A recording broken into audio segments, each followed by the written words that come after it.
Hello friend, हम अपना topic start करते हैं। जैसा कि मैंने अपनी पहली वीडियो में आपको बताया था कि इन्वायरमेंट की 6 थीम है और इस थीम में एक थीम मैं लेके आपके सामने आया हूँ, भोजन यानी फूड। यहाँ से जो क्वेश्चन पूछे जाते हैं, आपका क्वेश्चन कुछ इस प्रकार से पूछा जाएगा। आपका लास्ट टाइम भी एक क्वेश्चन पूछा गया था आपका सीटेट के पेपर में कि वह ऐसा कौन सा राज्य है आपका जिसमें घरों के बाहर आंगन में लोग टैपियोका नाम का एक व्यंजन जो है उगाते हैं। तो इसका आंसर है आपका केरल राज्य है। तो इसी तरह के बहुत सारे क्वेश्चन हैं आपके जो सीटेट के एग्जाम में आते हैं, आपके डिस्कस करते हैं उन क्वेश्चन के बारे में। जैसा कि टॉपिक का नाम है हमारा भोजन, इस भोजन में टॉपिक जो लिया है इसका नाम है क्षेत्रीय भोजन। तो यहाँ पर हम क्षेत्रीय भोजन की बात करने वाले हैं।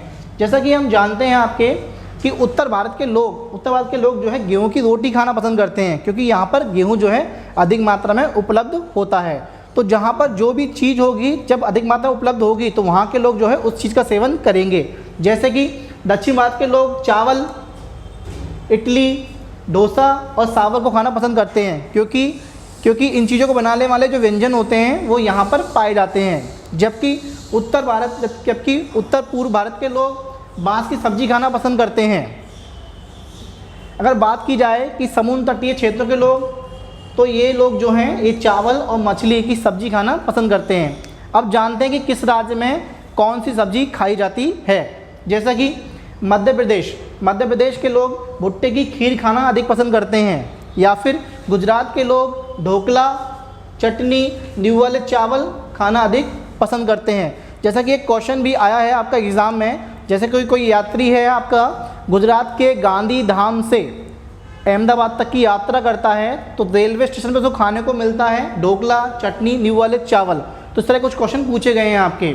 जैसे कि महाराष्ट्र के लोग क्या खाना पसंद करते हैं, तो महाराष्ट्र के लोग साग पूड़ी, बड़ा पाव और पाव भाजी खाना पसंद करते हैं। या फिर गोवा राज्य के लोग, तो गोवा राज्य के लोग खाना जो पसंद करते हैं वो मछली की सब्ज़ी खाना पसंद करते हैं, यानी मछली को वो नारियल के तेल में पकाकर खाते हैं। तो इस पर कह सकते हैं कि गोवा राज्य के लोग जो है नारियल के तेल में तली हुई मछली खाना पसंद करते हैं। इसके अगर अलावा बात करें हम लोग केरल राज्य की, तो केरल राज्य के लोग का मुख्य जो व्यंजन है आपका, जो कि उनका एक पारंपरिक व्यंजन जो है आपका, वो ओवियल है आपका। ओवियल एक डिश, ओवियल एक ऐसी डिश है आपकी जो कि एक मिक्स वेज है आपके, मिश्रित एक सब्जी होती है। इस सब्जी को बहुत सारी सब्जियों के साथ मिलाकर, उसमें दही मिलाकर और नारियल बनाकर पकाया जाता है आपका। तो वहाँ की जो मिक्स वेज होती है उसको ओवियल कहा गया है आपका। या फिर टैपियोका ये भी एक खाद्य पदार्थ है आपका, जो वहाँ के लोग अपने आंगन में इसे उगाते हैं, इसे उगाकर बनाया जाता है टैपियोका। तो इस प्रकार से कह सकते हैं केरल के लोग जो है टैपियोका, ओवियल डिश और नारियल के तेल का ज़्यादा इस्तेमाल करते हैं। अब बात करते हैं हम लोग पश्चिम बंगाल के लोग। तो पश्चिम बंगाल के लोग ज़्यादातर जो खाना पसंद करते हैं, जैसे कि अब देख रहे हैं आप लोग झींगा मछली और रसगुल्ला खाना पसंद करते हैं। तो झींगा मछली यहाँ पे कोई मछली नहीं है, एक तरह का कीट है आपका, यानी ये झींगा मछली जो है एक तरह का कीट है ये। तो पश्चिम बंगाल के लोग ज़्यादातर जो है झींगा मछली खाना पसंद करते हैं। मेघालय के राज्य की बात करें, मेघालय एक आपका उत्तर पूर्वी राज्य है आपका। तो मेघालय के लोग जो है एक तुंगयप नाम का व्यंजन होता है वो खाना पसंद करते हैं। इस व्यंजन में मेन इस्तेमाल जो होता है आपका मछली का होता है, कह सकते हैं मछली की चटनी है एक तरह से, यानी तुंगयप जो व्यंजन है आपका, ये मछली की चटनी है आपका, ये लोग खाना पसंद करते हैं। बात की जाए मिज़ोरम की, तो यहाँ के लोग जो है बांस की सब्जी खाना पसंद करते हैं, और यहीं पर आपको बांस के बर्तन भी देखने को मिलेंगे। इसके अलावा मिज़ोरम के लोग जो है बांस नृत्य भी करते हैं, बम्बू डांस भी करते हैं ये लोग।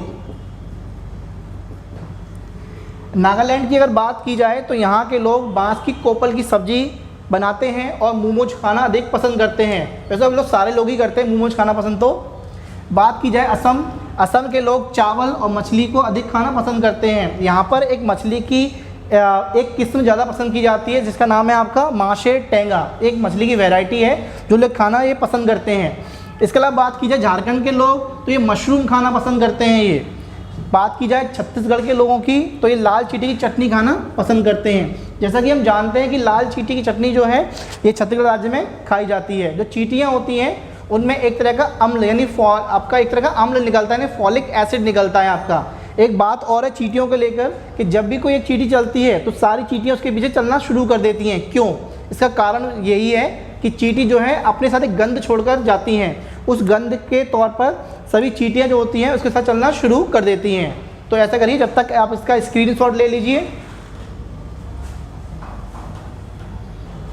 जैसा कि हम अपने पहले टॉपिक में बात कर रहे थे आपके क्षेत्रीय व्यंजन के बारे में आपका, तो यहाँ तक क्या हुआ कि सभी राज्य के क्षेत्रीय व्यंजन के बारे में आप जानकारी आपको मिल गई है।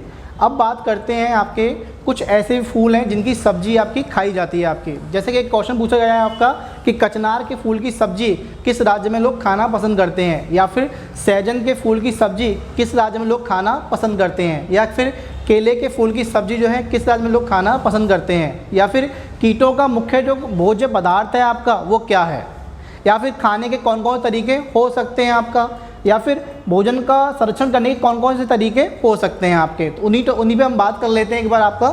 जैसा कि इसमें लिखा है फूलों की सब्जी, तो कुछ राज्य ऐसे हैं जो कि फूलों की सब्जी खाना पसंद करते हैं। जैसे कि कचनार के फूल की सब्जी ये कहाँ पर खाई जाती है आपकी, तो कचनार के फूलों की सब्जी जो खाई जाती है आपकी ये उत्तर प्रदेश में खाई जाती है आपकी। यानी आप कह सकते हैं कि यूपी के लोग जो है कचनार के फूलों की सब्जी खाना पसंद करते हैं आपका।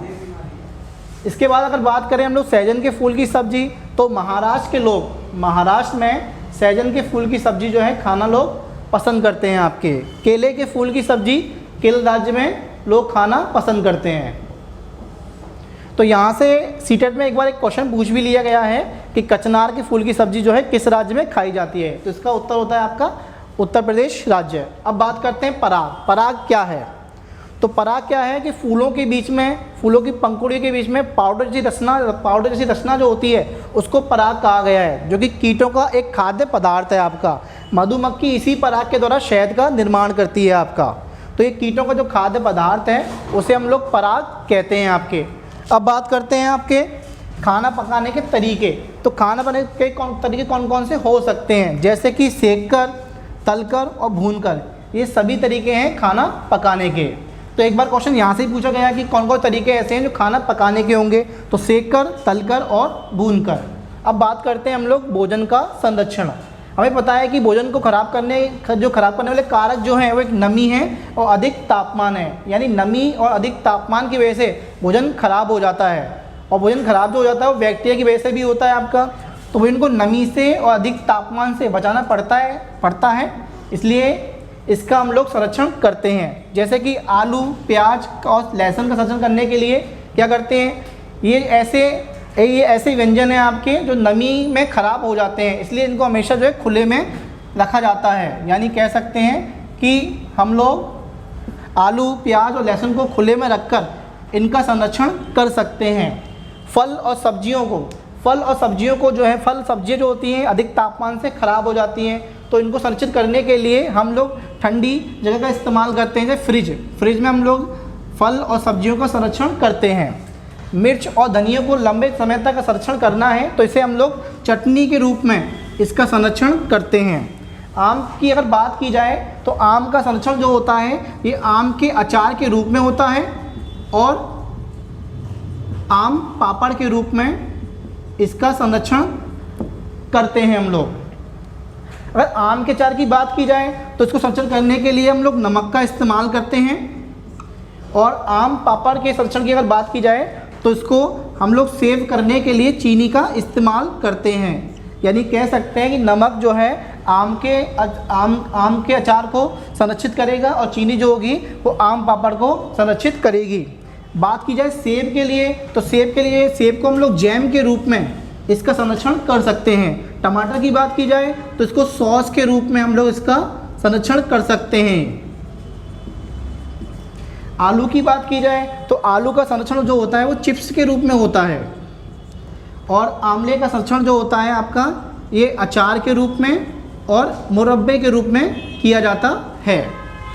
तो इसी प्रकार से आपने देखा कि भोजन को किस प्रकार से हम लोग संरक्षित कर सकते हैं। इसके अलावा अगर बात की जाए दूध का संरक्षण, तो घरों में जो दूध होता है उसको संरक्षण करने के लिए उसे उबाल कर रख दिया जाता है, लेकिन जो थैली वाला दूध होता है उसको संरक्षण करने की जो विधि है उसको बोलते हैं पाश्चुरीकरण विधि कहते हैं। यानी हम कह सकते हैं कि थैली वाले दूध को संरक्षण करने वाली जो विधि है उसको पाश्चुरीकरण विधि कहते हैं। इस विधि में दूध को अलग अलग तापमान पर उबाला जाता है। जैसे कि बात की जाए तो इस विधि में दो विधियों का इस्तेमाल किया जाता है। एक को कहते हैं हाई टेम्परेचर होल्डिंग मेथड और एक को कहते हैं हम लोग लो टेम्परेचर होल्डिंग मेथड।